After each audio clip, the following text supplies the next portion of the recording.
Chapter 3 The Laurence Boy "Joe! Joe, where are you?" cried Meg at the foot of the garret stairs.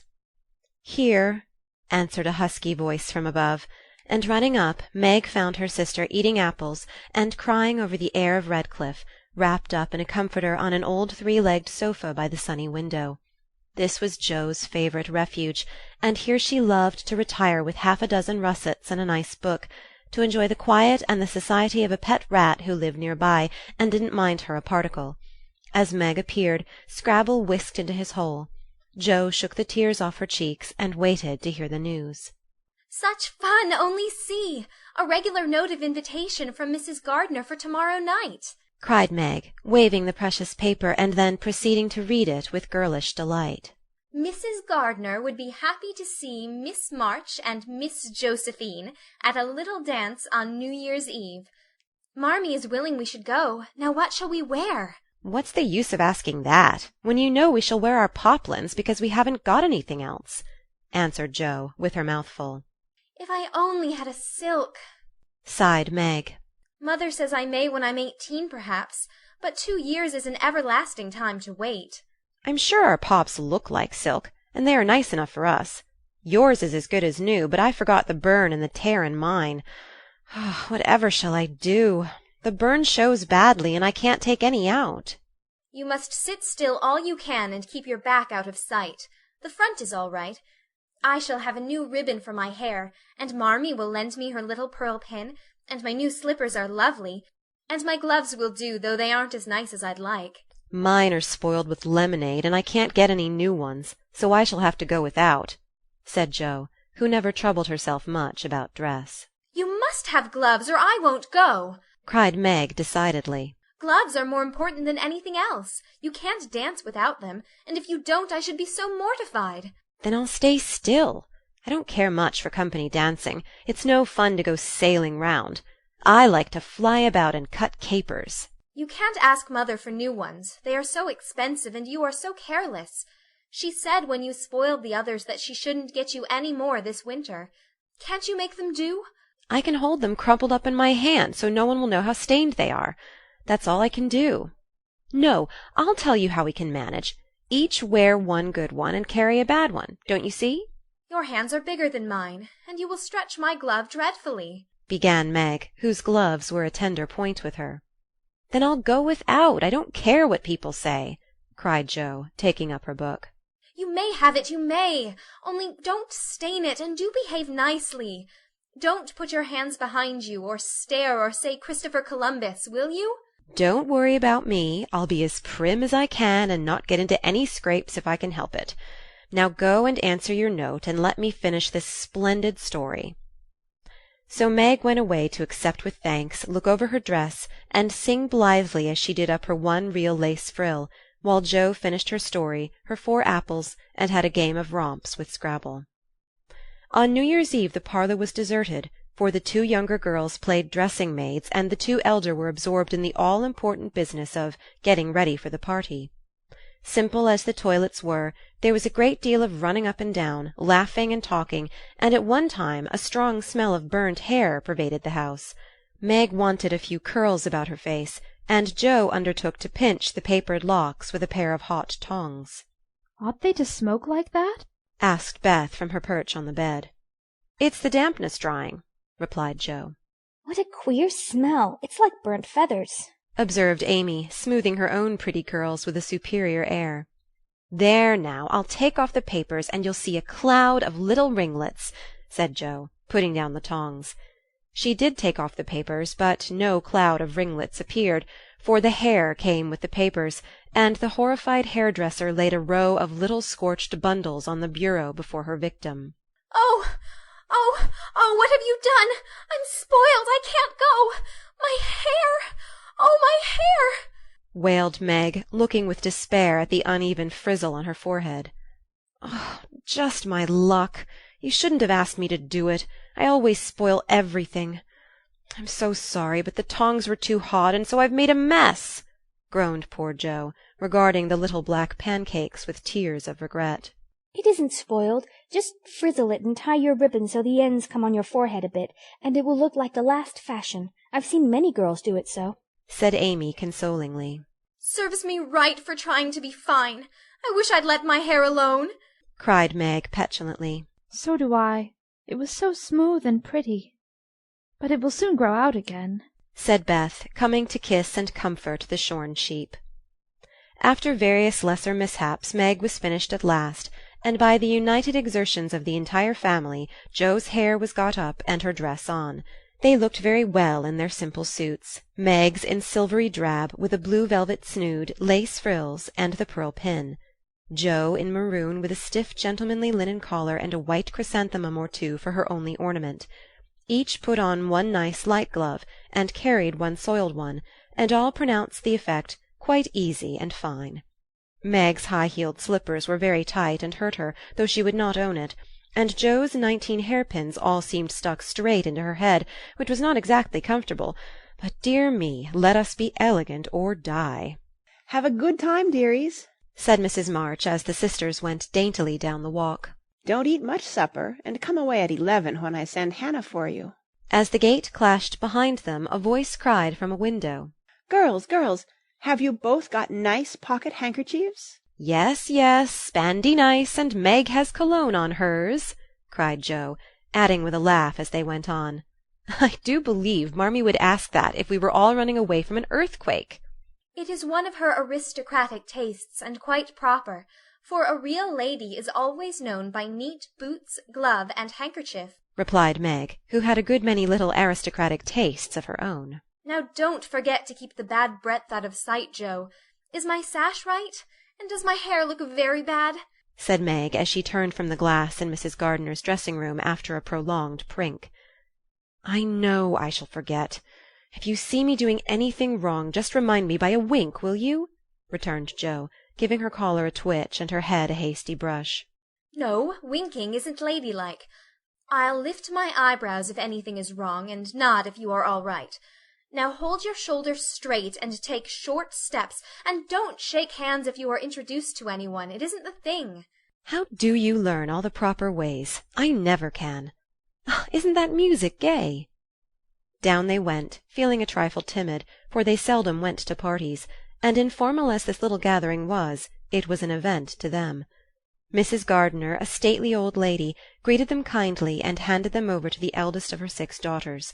Meg knew Sally and was at her ease very soon, but Jo, who didn't care much for girls or girlish gossip, stood about with her back carefully against the wall, and felt as much out of place as a colt in a flower-garden. Half a dozen jovial lads were talking about skates in another part of the room, and she longed to go and join them, for skating was one of the joys of her life. She telegraphed her wish to Meg, but the eyebrows went up so alarmingly that she dared not stir. No one came to talk to her, and one by one the group dwindled away till she was left alone. She could not roam about and amuse herself, for the burned breath would show, so she stared at people rather forlornly till the dancing began.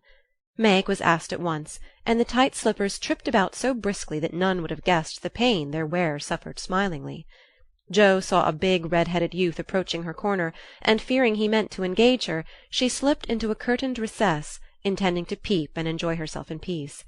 Unfortunately, another bashful person had chosen the same refuge, for as the curtain fell behind her, she found herself face to face with the Laurence Boy. "Dear me, I didn't know anyone was here," stammered Jo, preparing to back out as speedily as she had bounced in. But the boy laughed and said pleasantly, though he looked a little startled, "Don't mind me. Stay if you like." "Shan't I disturb you?" "Not a bit. I only came here because I don't know many people and felt rather strange at first, you know." "So did I. Don't go away, please, unless you'd rather." The boy sat down again and looked at his pumps, till Jo said, trying to be polite and easy, "I think I've had the pleasure of seeing you before. You live near us, don't you?" "Next door." And he looked up and laughed outright, for Jo's prim manner was rather funny when he remembered how they had chatted about cricket when he brought the cat home. That put Jo at her ease, and she laughed too, as she said in her heartiest way, "We did have such a good time over your nice Christmas present." "Grandpa sent it." "But you put it into his head, didn't you now?" "How is your cat, Miss March?"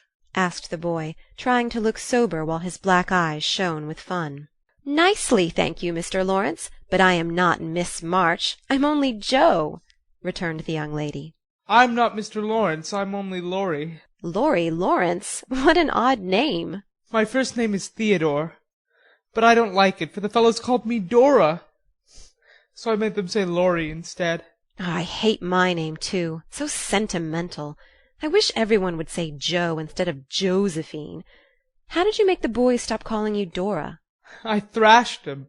I can't thrash Aunt March, so I suppose I shall have to bear it. And Jo resigned herself with a sigh. Don't you like to dance, Miss Jo? Asked Laurie, looking as if he thought the name suited her. I like it well enough if there is plenty of room and everyone is lively. In a place like this I'm sure to upset something, tread on people's toes, or do something dreadful, so I keep out of mischief and let Meg sail about. Don't you dance? Sometimes.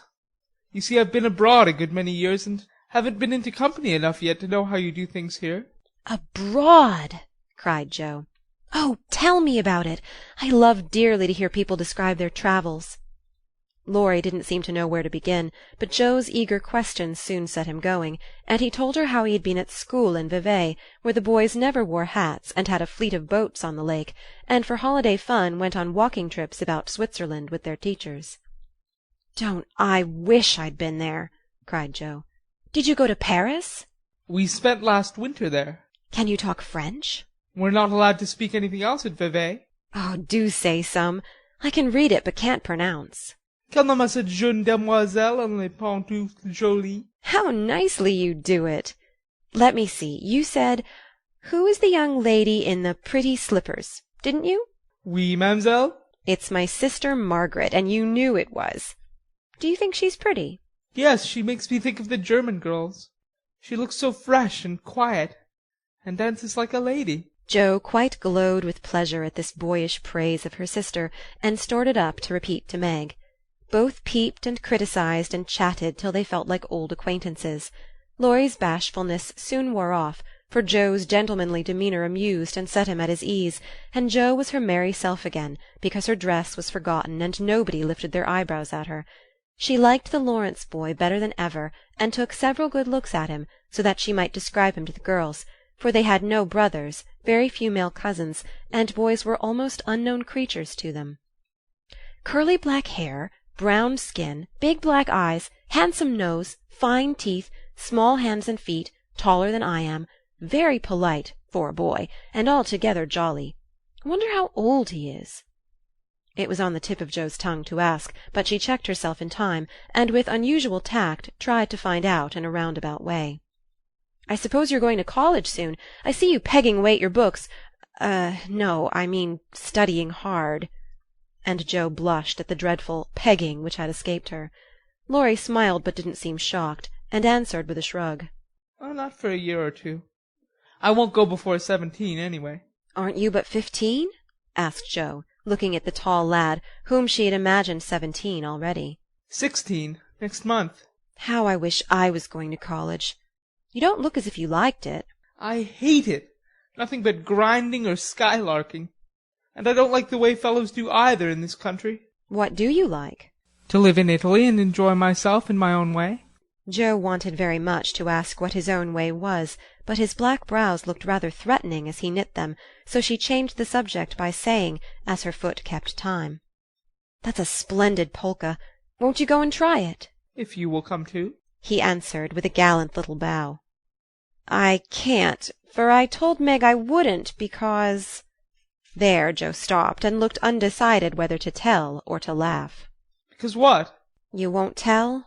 Never. Well, I have a bad trick of standing before the fire, and so I burn my frocks, and I scorched this one, and though it's nicely mended, it shows, and Meg told me to keep still so no one would see it. You may laugh if you want to. It is funny, I know." But Laurie didn't laugh. He only looked down a minute, and the expression of his face puzzled Jo when he said very gently, Never mind that. I'll tell you how we can manage. There's a long hall out there, and we can dance grandly, and no one will see us. Please come. Jo thanked him and gladly went, wishing she had 2 neat gloves when she saw the nice pearl-coloured ones her partner wore. The hall was empty, and they had a grand polka, for Laurie danced well, and taught her the German step, which delighted Jo, being full of swing and spring. When the music stopped, they sat down on the stairs to get their breath, and Laurie was in the midst of an account of a students' festival at Heidelberg, when Meg appeared in search of her sister. She beckoned, and Jo reluctantly followed her into a side room, where she found her on a sofa, holding her foot and looking pale. "I've sprained my ankle. That stupid high heel turned and gave me a sad wrench. It aches so I can hardly stand, and I don't know how I'm ever going to get home," she said, rocking to and fro in pain. "I knew you'd hurt your feet with those silly shoes. I'm sorry, but I don't see what you can do except get a carriage or stay here all night," answered Jo, softly rubbing the poor ankle as she spoke. "I can't have a carriage without its costing ever so much. I dare say I can't get one at all, for most people come in their own, and it's a long way to the stable and no one to send." "I'll go." "No, indeed. It's past 9 and dark as Egypt. I can't stop here, for the house is full. Sally has some girls staying with her. I'll rest till Hannah comes, and then do the best I can." "I'll ask Laurie. He will go," said Jo, looking relieved as the idea occurred to her. "Mercy, no! Don't ask or tell anyone. Get me my rubbers, and put these slippers with our things. I can't dance any more, but as soon as supper is over, watch for Hannah, and tell me the minute she comes." "They are going out to supper now. I'll stay with you. I'd rather." "No, dear, run along, and bring me some coffee. I'm so tired I can't stir." So Meg reclined, with rubbers well hidden, and Jo went blundering away to the dining-room, which she found after going into a china closet, and opening the door of a room where old Mr. Gardiner was taking a little private refreshment.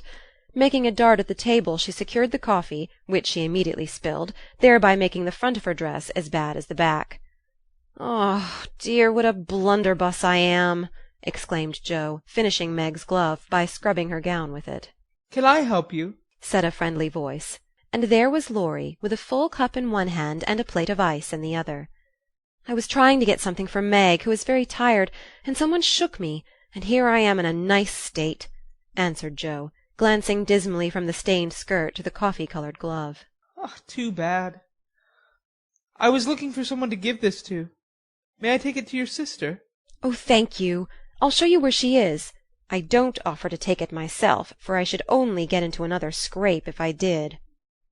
Jo led the way, and, as if used to waiting on ladies, Laurie drew up a little table, brought a second instalment of coffee and ice for Jo, and was so obliging that even particular Meg pronounced him a nice boy. They had a merry time over the bonbons and mottos, and were in the midst of a quiet game of buzz, with 2 or 3 other young people who had strayed in, when Hannah appeared. Meg forgot her foot, and rose so quickly that she was forced to catch hold of Jo, with an exclamation of pain. "Hush, don't say anything," she whispered, adding aloud, "It's nothing. I turned my foot a little, that's all," and limped upstairs to put her things on. Hannah scolded, Meg cried, and Jo was at her wits' end, till she decided to take things into her own hands. Slipping out, she ran down, and finding a servant, asked if he could get her a carriage. It happened to be a hired waiter who knew nothing about the neighbourhood, and Jo was looking round for help, when Laurie, who had heard what she said, came up and offered his grandfather's carriage, which had just come for him, he said. "It's so early. You can't mean to go yet," began Jo, looking relieved but hesitating to accept the offer. I always go early, I do, truly. Please let me take you home. It's all on my way, you know, and it rains, they say. That settled it, and telling him of Meg's mishap, Jo gratefully accepted and rushed up to bring down the rest of the party. Hannah hated rain as much as a cat does, so she made no trouble, and they rolled away in the luxurious close carriage, feeling very festive and elegant. Laurie went on the box so Meg could keep her foot up, and the girls talked over their party in freedom. "I had a capital time. Did you?" asked Jo, rumpling up her hair and making herself comfortable. "Yes, till I hurt myself. Sally's friend Annie Moffat took a fancy to me, and asked me to come and spend a week with her when Sally does. She is going in the spring when the opera comes, and it will be perfectly splendid, if mother only lets me go," answered Meg, cheering up at the thought. "I saw you dancing with the red-headed man I ran away from. Was he nice?" "Oh, very. His hair is auburn, not red, and he was very polite, and I had a delicious redowa with him." He looked like a grasshopper in a fit when he did the new step. Laurie and I couldn't help laughing. Did you hear us?" No, but it was very rude. What were you about all that time, hidden away there? Jo told her adventures, and by the time she had finished they were at home.